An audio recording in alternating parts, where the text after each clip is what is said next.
네, 이제 오늘 주시는 말씀은 다시 히브리서로 넘어갑니다. 자리에서 한 번 더 일어나겠습니다. 히브리서 7장 1절부터 10절까지 말씀을 봉독하고 여러분은 아멘으로 화답한 뒤에 자리에 앉으실 수 있기를 바랍니다. 신약성경 358페이지에 있습니다. 제가 말씀을 읽겠습니다. 이 멜기세덱은 샬렘 왕이요 지극히 높으신 하나님의 제사장이라. 여러 왕을 쳐서 죽이고 돌아오는 아브라함을 만나 복을 빈 자라. 아브라함이 모든 것의 10분의 1을 그에게 나누어 주니라. 그 이름을 해석하면 먼저는 의의 왕이요 그 다음은 살렘 왕이니 곧 평강의 왕이요 아버지도 없고 어머니도 없고 족보도 없고 시작한 날도 없고 생명의 끝도 없어 하나님의 아들과 닮아서 항상 제사장으로 있느니라. 이 사람이 얼마나 높은가를 생각해 보라. 조상 아브라함도 노량물 중 10분의 1을 그에게 주었느니라. 레위의 아들들 가운데 제사장의 직분을 받은 자들은 율법을 따라 아브라함의 허리에서 난 자라도 자기 형제인 백성에게 10분의 1을 취하라는 명령을 받았으나 레위 족보에 들지 아니한 멜기세덱은 아브라함에게서 10분의 1을 취하고 약속을 받은 그를 위하여 복을 빌었나니 논란의 여지가 없이 낮은 자가 높은 자에게서 축복을 받느니라. 또 여기는 죽은 자들이 10분의 1을 받으나 저기는 산다고 증거를 얻은 자가 받았느니라. 또한 10분의 1을 받는 레위도 아브라함으로 말미암아 10분의 1을 바쳤다고 할 수 있나니 이는 멜기세덱이 아브라함을 만날 때에 레위는 이미 자기 조상의 허리에 있었음이니라. 아멘. 자리에 앉겠습니다. 말씀 관계에 있는 찬양 주임제 안에서 찬양하겠습니다. 이 찬양을 통하여 기름붐이 있기를 소망합니다. 내 모든 것 나의 생명까지 주님 앞에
말씀이 세인 공동체에 떨어지면 주의 임재가 충만케 하여 주시옵소서. 그리고 오늘 가슴에 담아 아멘하는 교우들 성령으로 뜨겁게 하셔서 살게 하여 주시옵소서. 하나님의 선한 은혜가 우리 모두에게 임하기를 소망하며 예수 그리스도 이름으로 기도 올리옵나이다. 아멘, 아멘. 얼굴 마주 보며 말씀에 기다릴 것입시다. 인사하겠습니다. 말씀에 기다릴 것입시다.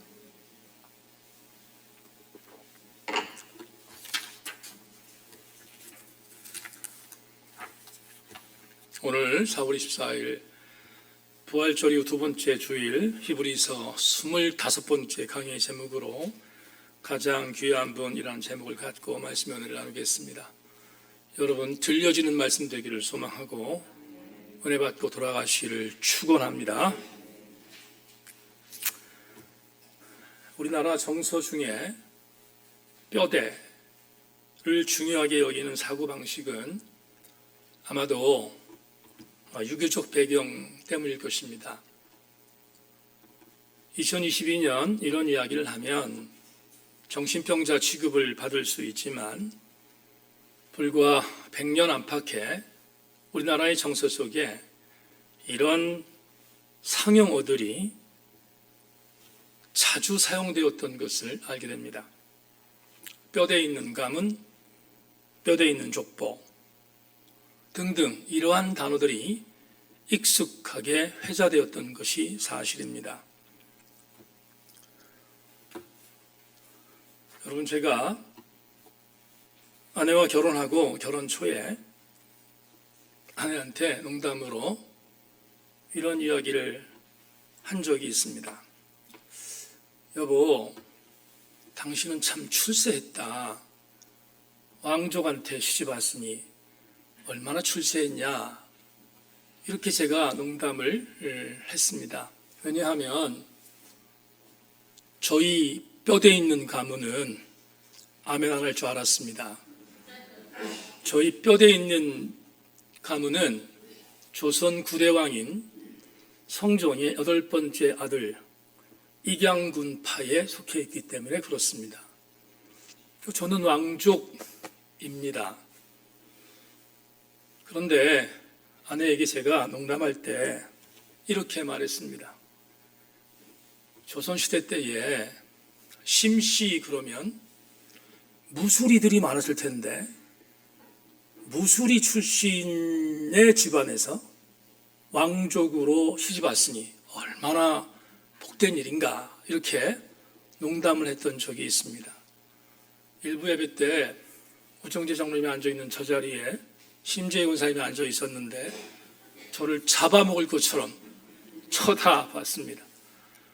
근데 오늘 우정재 장로님 맨 뒤에 요하실에 심수영 집사가 있어서 역시 마찬가지 좀 떨리는 마음이 있지만 마지막 말을 끝까지 들어봐야 합니다.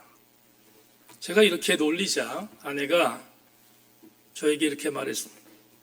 하나만 알고 둘을 모르는 사람이라고 저보러 당신 세종대왕의 아내였던 소연황후가 어디 출신인지 아느냐 그러길래 모른다 그랬더니 청송심씨야 이렇게 말하는 거예요. 그러면서 하는 얘기가 당신 뼈대가 있다고 말하는데 만약에 우리의 조상이었던 손항우가 없었으면 당신 이 땅에 존재도 안 했어 이렇게 말하는데 와 제가 그 다음부터는 절대로 입 밖에 이런 헛소리를 하지 말아야겠다 생각을 했습니다. 심수영 집사님 끝나고 나서 저를 환영해 주기를 부탁합니다. 여러분 족보를 지금도 소중히 여기는 사람들이 참 많습니다. 족보를 소중히 여긴다는 것은 나쁜 일이 아니기 때문에 그렇습니다. 그런데 세상의 족보만 그러냐? 그렇지 않습니다. 오늘 여러분과 나눌 족보에 대한 이야기를 잠깐 추적하려고 하는데 성경도 족보 이야기가 상당히 많은 교훈을 줍니다. 성경을 우리가 일반적으로 바라볼 때 창세기가 족보 이야기입니다. 소위 말하는 톨레도트, 계보의 이야기가 창세기의 메시지입니다. 어디 그뿐인가? 역대상이라는 역사서를 보면 역대상은 포로로 끌려갔던 이스라엘 백성들이 다시 예루살렘으로 돌아왔는데 신앙 공동체가 무너졌습니다. 그래서 유다라는 공동체의 아이덴티티, 정체성을 찾기 위해서 족보를 추기 시작했습니다. 그리고 추적된 그 족보를 이스라엘의 정체성을 위해서 다시 기록한 책이 역사서 역대상이다 보니 역대상은 계속해서 족보 이야기가 기록되어 있습니다. 그만큼 이스라엘은 족보를 소중히 여겼습니다. 어디 그뿐입니까? 신약으로 넘어오면 흔히 시쳇말로 신약 성경 일독을 하기 위해서는 반드시 넘어야 하는 산부인과 복음, 마태복음 1장을 극복해야 합니다. 마태복음 1장에 나온 아브라함부터 예수 그리스도의 족보는 낮고를 기록하고 있어서 읽기가 참 버거울 때가 있습니다. 그럼에도 불구하고 신약 성경의 첫 번째가 족보 이야기로 시작되고 있는 것은 그만큼 족보는 중요한 의미를 갖고 있기 때문입니다. 오늘 저는 족보에 근거한 한 사람을 소개할까 합니다. 지금부터 오늘 본문 텍스트는 절대로 쉽지 않지만 가장 쉽게 설교 준비하려고 노력했으니까 집중력을 갖고 잘 따라와 주시기를 부탁합니다. 오늘 본문 1절로 3절 말씀을 읽어드리겠습니다. 여러분 자막을 참고하시기를 바랍니다. 이 멜기세덱은 살렘 왕이요 지극히 높으신 하나님의 제사장이라 여러 왕을 쳐서 죽이고 돌아오는 아브라함을 만나 복을 빈 자라. 아브라함이 모든 것의 10분의 1을 그에게 나누어 주니라. 그 이름을 해석하면 먼저는 의의 왕이요 그 다음은 살렘 왕이니 곧 평강의 왕이요 아버지도 없고 어머니도 없고 족보도 없고 시작한 날도 없고 생명의 끝도 없어 하나님의 아들과 닮아서 항상 제사장으로 있느니라. 이 구절을 오늘 본문 1절로 3절로 읽었는데 창세기 공부를 하고 있는 수요일 예배에 나오시는 교우들은 이 구절이 낯설지 않을 것입니다. 이 본문 구절은 창세기 14장에 있는 텍스트를 근거하고 있습니다.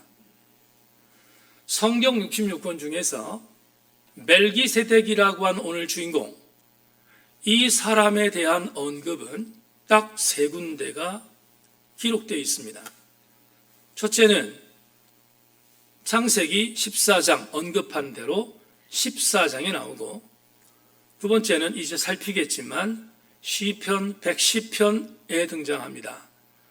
그리고 세 번째, 오늘 본문 히브리서 7장부터 9장까지 멜기세덱은 아주 집요하게 기록되어져 있습니다. 그렇다면 성경 66권 중에 단 3번만 기록되어 있는 멜기세덱은 그만큼 신비로운 존재인 것을 암시합니다.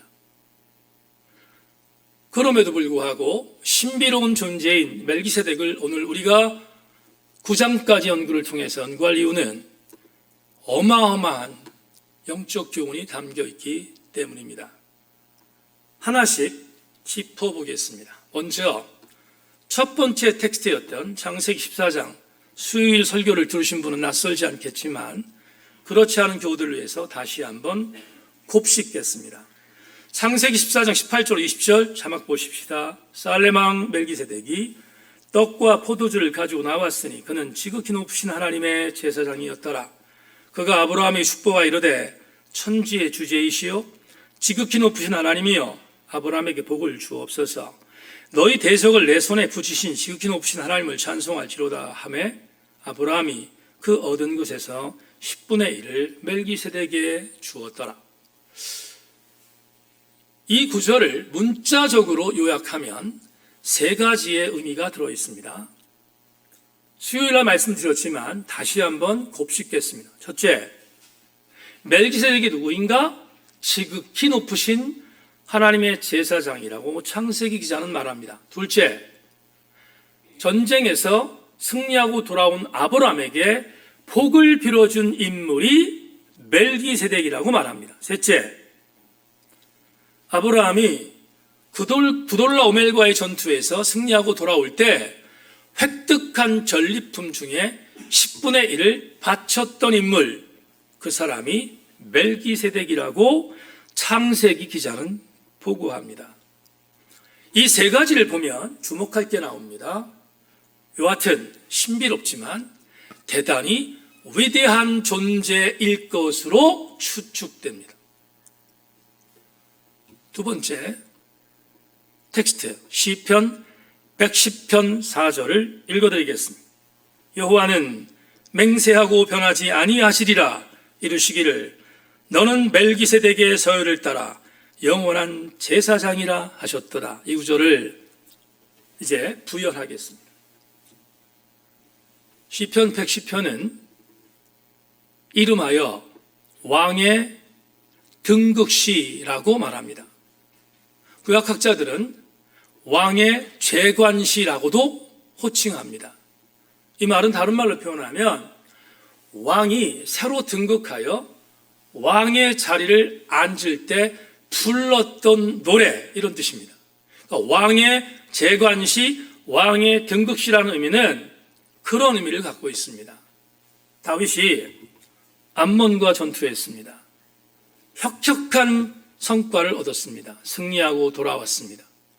수많은 이스라엘 백성, 여부스 민족, 여부스에 있는 수많은 사람들이 다윗을 노래합니다. 다윗이 이만큼 위대한 자라고. 그런데 이 노래의 4절에서 시편 기자가 이렇게 표현합니다. 여호와는 맹세하고 변하지 아니하시리라 이르시기를. 이 다음 너는 다윗입니다. 멜기세덱의 서열을 따라 영원한 제사장이라 하였노라. 그러면 우리는 이 시편 110편 4절을 통해서 다윗의 정체성이 어떠한 존재인가를 알려줍니다. 두 가지. 다윗은 말 그대로 왕입니다. 재론의 여지가 없습니다. 다윗은 이스라엘을 구원시킨 왕입니다. 그런데 생소한 것은 이렇게 말합니다. 왕이자 또 하나 제사장이다라고 말합니다. 이건 설명이 필요합니다. 여러분 다윗은 레위 지파가 아니잖아요. 여러분 잘 아신 것처럼 유다 지파 출신입니다. 유다 지파 출신에게 제사장이라고 명하는 것은 율법에 어긋납니다. 그럼에도 불구하고 오늘 시편 110편 4절에서 분명히 다윗의 정체성을 이야기하는 시편 기자는 다윗을 영원한 제사장이라고 말합니다. 그러면 틀린 건가? 그렇지 않습니다. 왜? 앞에 있는 수식어 때문에. 그냥 제사장이 아니라 멜기세덱의 서열에 있는 제사장입니다. 여러분, 멜기세덱은 샬렘 왕이었습니다. 왕으로서의 제사장적인 권한을 갖는 것은 신정 정치 시대의 당연한 일입니다. 다윗이 레위 지파는 아니지만 신정 정치 시대의 왕의 역할과 제사장 역할을 감당하는 하나님과 소통하는 위치에 있다는 사실을 상징적으로 알려주기 위하여 오늘 시편 110편 4절에서 다윗을 영원한 제사장이지만 멜기세덱의 서열에 있는 제사장이라고 명명한 것입니다. 그렇다면 우리는 이런 것을 알게 되지요. 다윗은 이중직의 사람이었습니다. 왕이자 제사장 역할을 했던 존재입니다. 그런데 앞에 왜 멜기세덱의 서열이라는 단어가 들어갔을까? 대단히 중요한 의미가 있습니다. 멜기세덱의 서열에 따라 영원한 제사장인 다윗이라고 표현한 시편 기자의 의도는 분명한 의도가 있습니다. 다윗이 위대한 왕이고 다윗이 위대한 제사장일 수는 있지만 멜기세덱의 서열에 있기에 멜기세덱과는 비교하면 안 된다는 거예요. 여러분 잘 따라오십시오. 멜기세덱의 서열에 있는 다윗은 제사장이자 왕이라는 이중직의 위대한 직분을 갖고 있었지만 그럼에도 불구하고 이스라엘의 성군이었던 다윗은 멜기세덱과는 절대로 비교 불가이다 하는 것을 알려주는 것이 시편 110편 4절의 메시지입니다. 이제 마지막 텍스트인 오늘 본문을 보십시다. 여러분 4절부터 10절까지를 오늘 본문으로 읽었습니다. 개역개정판으로 읽었는데 개역개정판에 4절부터 10절을 읽었는데 이게 도대체 무슨 말인지 한국어는 한국어인데 도대체 무슨 말인지 들어오지 않습니다. 제가 여러분을 폄훼하는 게 아니라 진짜 무슨 얘기인지 몰라요. 이 번역으로 읽다 보면 이게 무슨 말인지 몰라요. 그래서 설교 준비하다가 공동번역을 좀 찾아봤습니다. 현대어 성경도 봤습니다. 근데 마음에 안 들었습니다. 왜냐하면 쏙 들어오지 않아서.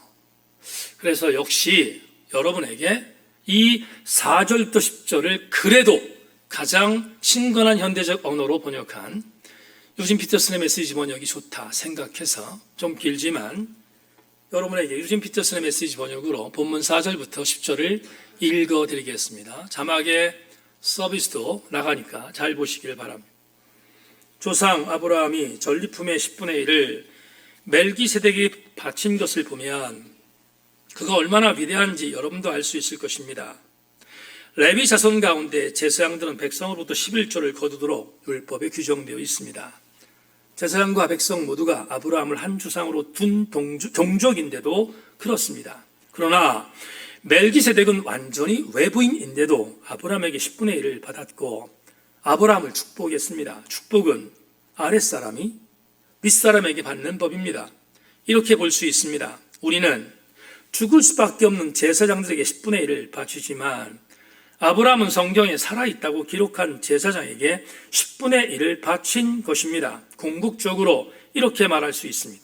레위는 멜기세덱에게 10분의 1을 바친 아브라함의 자손입니다. 그러니 우리가 레위 지파의 제사장에게 10분의 1을 바치는 것은 결국 멜기세덱에게 바치는 것이나 마찬가지입니다.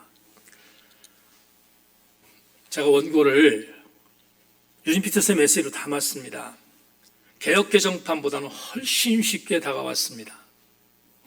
그러나 그럼에도 불구하고 명확하지 않은 부분이 있어서 이제는 4절부터 10절을 담임 목사의 언어로 바꾸어서 설명하겠습니다. 1부에 그런 말씀을 드렸어요. 여러분 참 좋으실 거라고.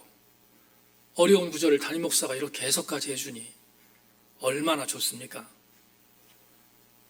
제가 더 쉽게 풀겠습니다. 아마 여러분들이 이해하기가 제일 쉬울 것으로 생각하고 풀겠습니다. 아브라함이 조카 롯을 구출하기 위해서 그돌라 오멜과의 전투에서 318명의 군사를 데리고 나가서 승리하고 돌아옵니다. 그돌라 오멜과의 전투에서 승리한 아브라함은 수많은 전리품을 획득했습니다. 근데 마침 돌아오는데 가나안 지역에서 두 명의 왕이 영접을 했습니다. 한 명은 소돔 왕이고 한 명은 샬렘 왕이었습니다. 샬렘 왕 멜기세덱이었습니다. 멜기세덱이 와서 아브라함을 축복합니다. 여러분 아브라함을 축복했다는 사실을 주목해 주십시오. 축복합니다. 그런데 창세기 14장의 기록을 보면 아까 말씀드렸지만 자기에게 영접 나온 샬렘 왕 멜기세덱에게 자기가 전리품 중에 획득한 것 중에 10분의 1이라는 11조를 치렀다고 했습니다. 여러분 유진 피터슨, 아니 오늘 본문에 있는 이 메시지가 그걸 부연해서 설명하는데 이런 것입니다. 잘 따라오십시오. 마지막 여러분 이 부분이 어렵기 때문에 설명을 드리는 것입니다. 아브라함에게서 이삭이 낳았습니다. 아멘입니까? 이삭이 야곱을 낳습니다. 아멘입니까? 야곱이 레위를 낳습니다. 맞습니까? 집중력이 있는지를 제가 지금 묻고 있습니다. 아브라함이 이삭을 낳습니다. 이삭이 야곱을 낳습니다. 야곱이 누굴 낳았어요? 레위를 낳습니다. 자, 율법에 12아들들 중에서 가나안을 점령하고 가나안에 들어가서 하나님께 명령한 게 있습니다. 레위 지파는 야곱의 세 번째 아들이었던 레위 지파는 땅을 안 줍니다. 왜? 하나님이 기업이 있기 때문에. 다시 말하면 성전을 돌보는 역할을 했던 레위 지파만큼은 땅을 경작해서 소득을 얻게 한 것이 아니라 나머지 11지파가 땅을 차지하고 그 11지파가 열심히 일해서 그들이 분깃을 남길 것의 10의 1조를 레위 지파에게 드리겠습니다. 레위 지파는 그걸 갖고 먹고 살며 성전을 돌봤습니다. 그게 법이에요. 그런데 오늘 본문을 보면 오늘 본문에서 아브라함이 멜기세덱에게 뭘 드렸어요? 11조를 드렸습니다. 그렇다면 이렇게 공식이 도출됩니다. 아브라함이 멜기세덱에게 11조를 드렸다면 아브라함의 후손이었던 레위 사람이 멜기세덱에게 11조를 드렸다고 해석이 가능합니다. 이해하셨죠? 보세요. 성경에는 레위 사람은 11조를 받는 지체들이지 11조를 드리는 존재가 아니라고요. 그런데 아브라함이 멜기세덱에게 11조를 드렸다면 레위도 멜기세덱에게 11조를 드린 것이 되는 거예요. 그러면 무슨 결론이 나오는가? 이 결론이 나옵니다. 멜기세덱은 아브라함의 후손이 아니잖아요. 외부인이잖아요. 그런데 외부인이었던 멜기세덱에게 아브라함의 11조는 이스라엘 신앙 공동체 전체가 멜기세덱을 존경하는 것으로 인정할 수밖에 없다는 거예요. 그렇다면 이런 결론이 나오는 것입니다. 멜기세덱은 아브라함이라고 하는 믿음의 조상과도 비교될 수 없는 위대한 존재. 두 번째, 다윗에게도 비교될 수 없는 위대한 존재. 세 번째, 이스라엘의 성직의 개혁이라고 하는 레위 지파 사람에게도 비교될 수 없는 위대한 존재. 그 다음 주에 보겠습니다. 모세와도 비교할 수 없는 위대한 존재가 누구라는 거예요? 멜기세덱이라는 것입니다. 다시, 멜기세덱은 어떠한 이스라엘 지파와도 비교될 수 없는 가장 위대한 존재임을 4절부터 10절에서 우리에게 제시하고 있습니다. 여기까지 이해가 되면 아멘. 이제 마지막 해석하겠습니다. 오늘 여기까지 보면 멜기세덱은 정말로 위대한 존재입니다. 이 사람 도대체 누구일래 이렇게 엄청난 존재로 해석이 됐을까를 충분히 상상할 수 있습니다. 그런데 놀라운 보고 하나 있습니다. 오늘 본문 3절로 가겠습니다. 3절, 여러분 자막 보십시오. 아버지도 없고 어머니도 없고 족보도 없고 시작한 날도 없고 생명의 끝도 없어 하나님의 아들을 닮아서 항상 제사장으로 있느니라. 따라합시다. 닮아서. 한 번만 더 따라합니다. 닮아서. 자, 이 단어를 지금부터 해석하겠습니다. 히브리서 저자는 멜기세덱에게 이렇게 극찬했습니다. 아버지도 없다, 어머니도 없다, 족보도 없다, 시작한 날도 없다, 생명의 끝도 없다. 그리고 이렇게 말합니다.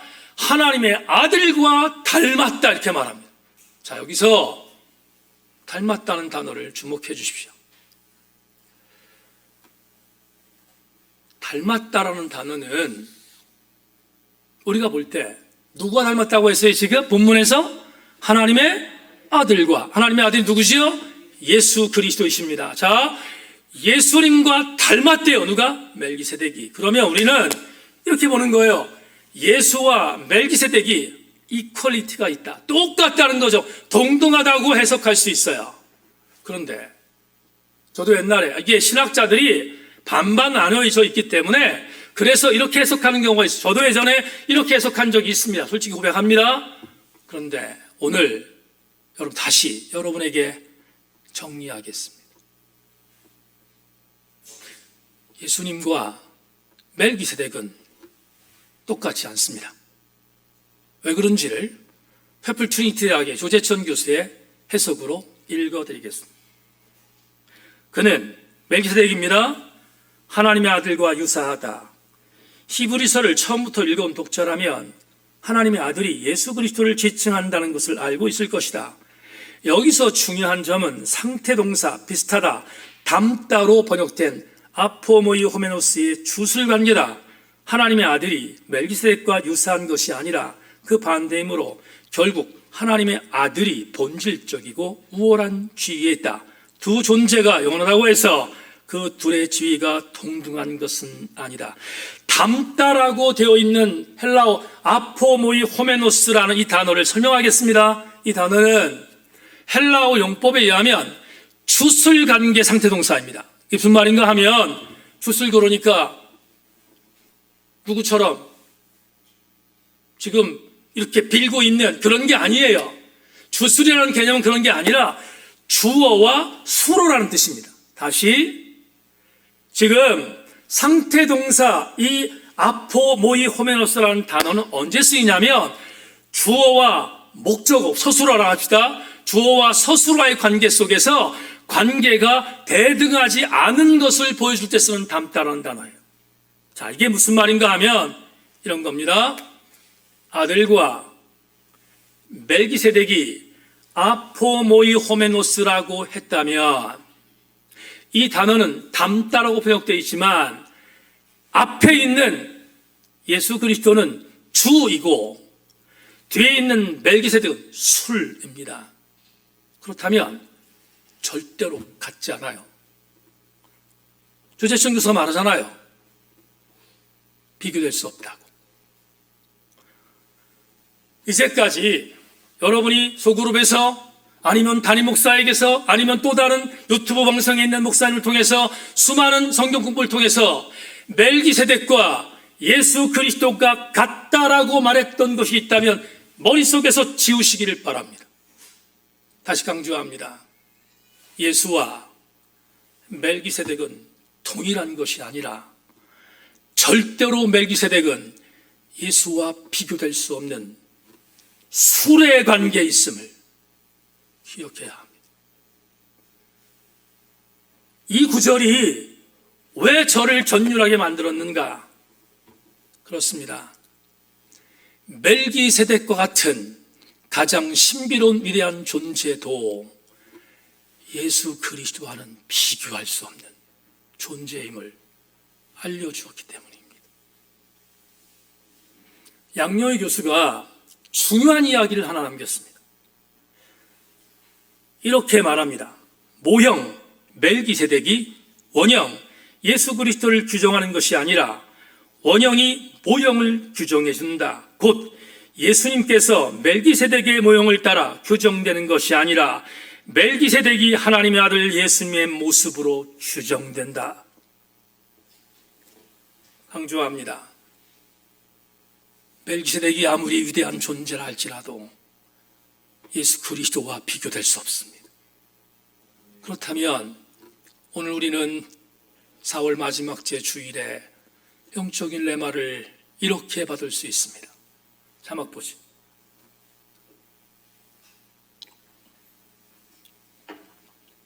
오늘 설교 제목으로 가장 귀한 분이라고 정했습니다. 이 땅에 존재하는 그 어떤 피조물이라도 우리 주 예수 그리스도와 비교할 수 있는 존재는 단 하나도 없음을 명심하기를 소망합니다. 예수 그리스도만이 가장 우월한 존재임을 히브리서 저자는 우리에게 말하고 있습니다. 목회를 하다가 많이 힘들 때 일부러 펼쳐놓고 보는 구절이 있습니다. 이 목사가 많이 일어서게 만들어준 구절은 로마서 8장 39절입니다. 로마서 8장 39절, 저뿐만 아니라 우리 교우들에게도 너무나 익숙하고 너무나 귀한 말씀입니다. 이 구절을 영어 성경 NLT라고 있습니다.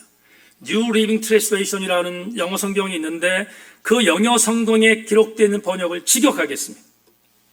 하늘에서나 땅에서나 힘이 있습니까? 정말로 주 예수 그리스도 안에서 계시된 하나님의 사랑으로부터 우리를 떼어놓을 수 있는 것은 모든 피조물 중에서 존재하지 않습니다. 여러분, 우리가 로마서 8장 39절 개역 개정판으로 어떻게 읽습니까? 이렇게 있습니다. 높음이나 깊음이나 다른 어떤 피조물이라도 우리를 우리 주 그리스도 예수 안에 있는 하나님의 사랑에서 끊을 수 없으리라. 아멘. 그렇습니다. 이것을 직역하니 이렇게 해석될 수 있습니다. 아무리 우리에게 위로가 되더라도 이 땅에 존재하는 피조물의 위로는 하나님의 위로와는 비교할 수 없다. 백승민 집사와 이종훈 집사가 외롭게 장례식을 아버님을 보냈습니다. 첫째 날 문상을 갔는데 사람이 너무 없어서 너무 외로울 것 같아서 안타까웠습니다. 아내가 어제 여보 아무래도 안 되겠어. 오늘 아침에 발인까지는 내가 참석해야 될 것 같아요. 아침 6시에 일어나서 정리하고 발인을 참석하고 왔습니다.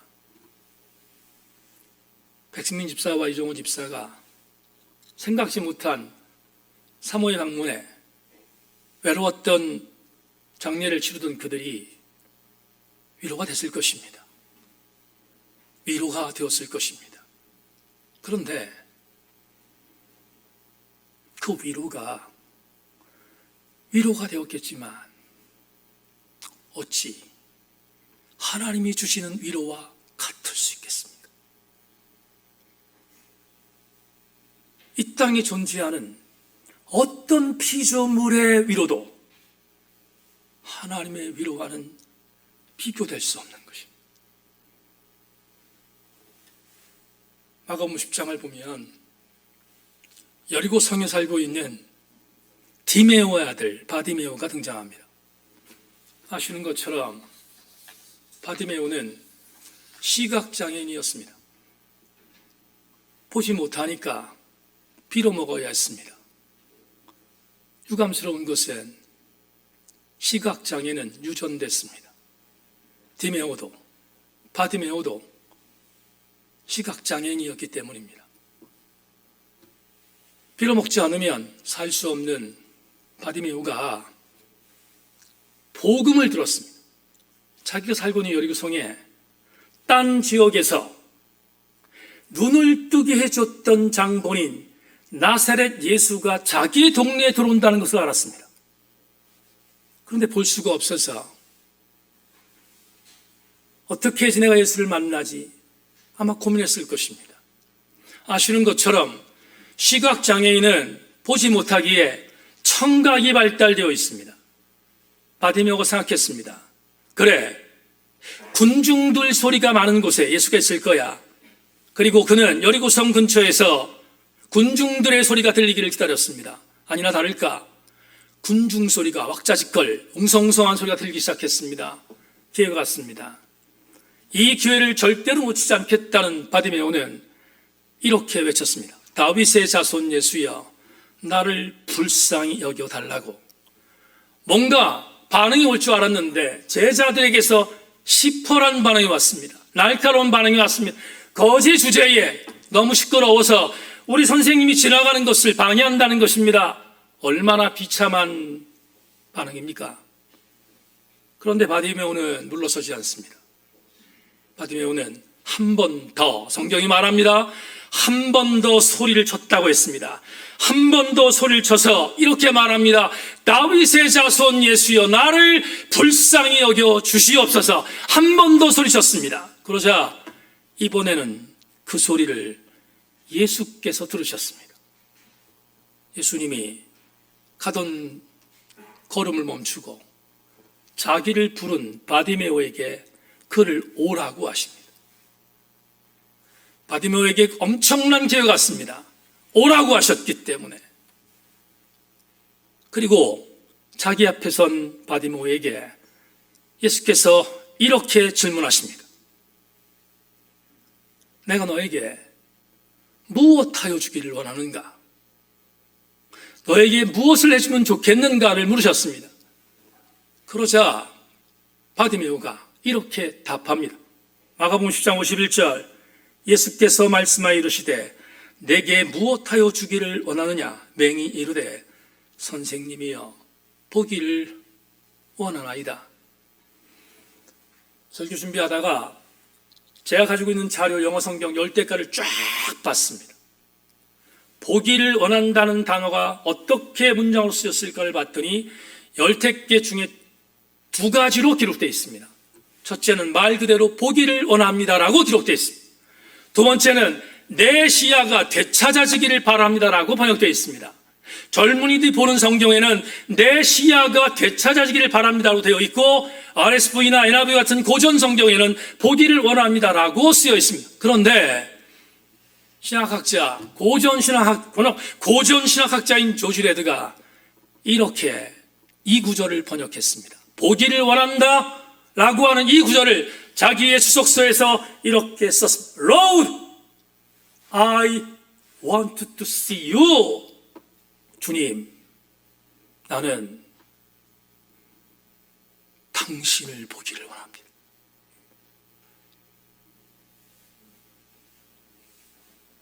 바디메오가 보고 싶었던 것은 세상을 보고 싶었던 것이 아니라 내가 내 앞에 있는 당신, 나의 주님이신 예수 그리스도 당신이 보고 싶다고 외쳤습니다.